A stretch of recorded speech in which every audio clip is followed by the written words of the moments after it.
lately I've been staying up pretty late into the night watching a show called Gilmore Girls. It's a show about a young mom and her teen daughter doing everyday things like going to coffee shops or writing essays or stressing about their love lives. There's nothing particularly remarkable about them. They can't fly or walk on water, and yet I can't stop watching this show. You could blame it on the fact that it's a show, so of course the writer must have to make some sort of enticing narrative to keep the viewer watching. But I believe the larger reason I love this show so much is because I get to watch a life other than my own. I get to watch their happy and sad moments without having to go through them. There's something incredibly comforting in being able to watch someone's life fall apart before your very own eyes and knowing that it cannot affect you in any way whatsoever.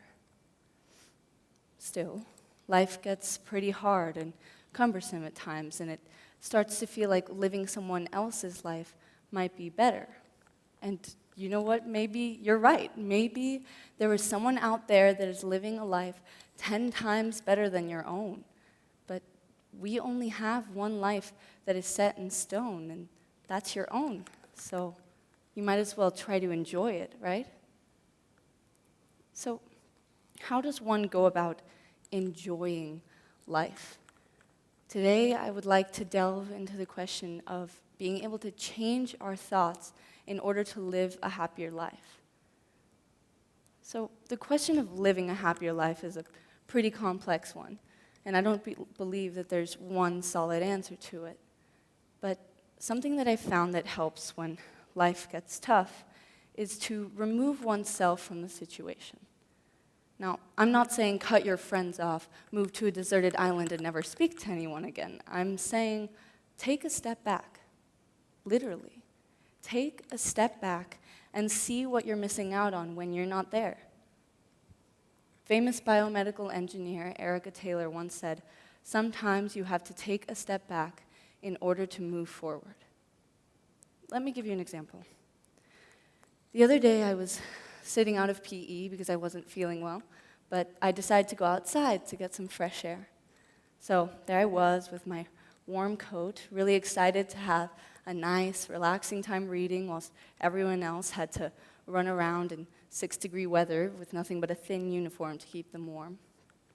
But at some point I stopped reading, and I looked up at my friends, and I saw them laughing and cracking jokes, and one of the groups was throwing the handball around at each other. Now, usually we say we hate PE. It's too cold out, and running outside starts to sound worse than sitting in your seat for 80 minutes. But as I was looking up at them, I started to realize how amazing it was to get to crack jokes with your friends and throw the handball around at each other.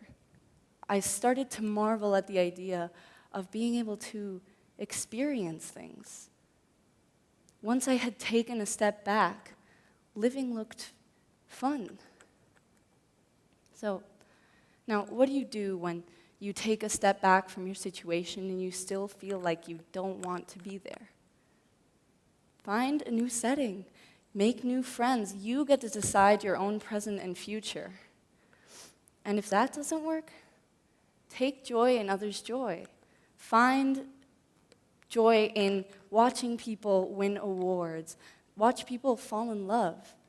Be others' joy. Give people gifts. Give them compliments or little notes every once in a while. You can be the person that everyone finds joy around. We live in a world where most of what we do is think about our problems and then proceed to talk about our problems with others. Now, sometimes that works. You might say, "I'm hungry," and someone might give you their snack. Or you say, "I'm cold," so someone might bring you a jacket. But what can someone do when you tell them, "I'm sad"?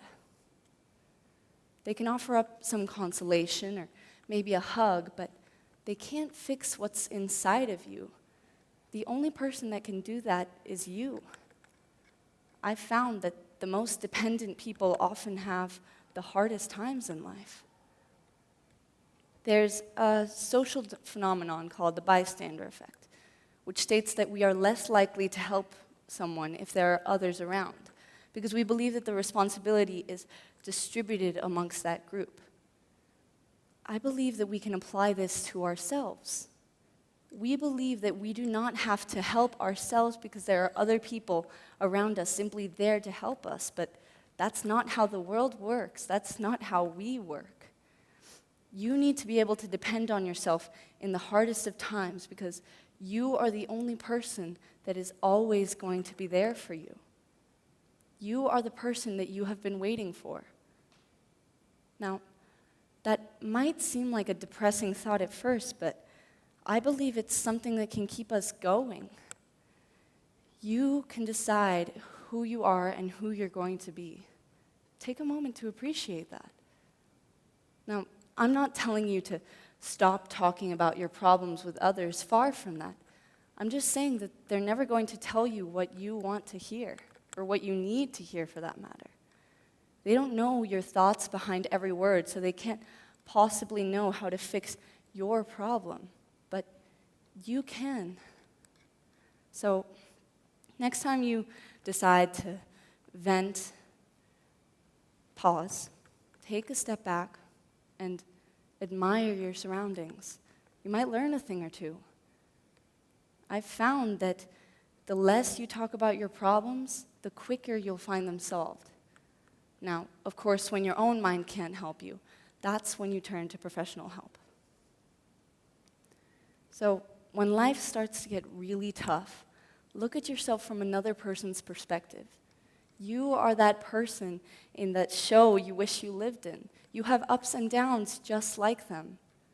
Enjoy life like you enjoy theirs by rethinking your thoughts. Thank you.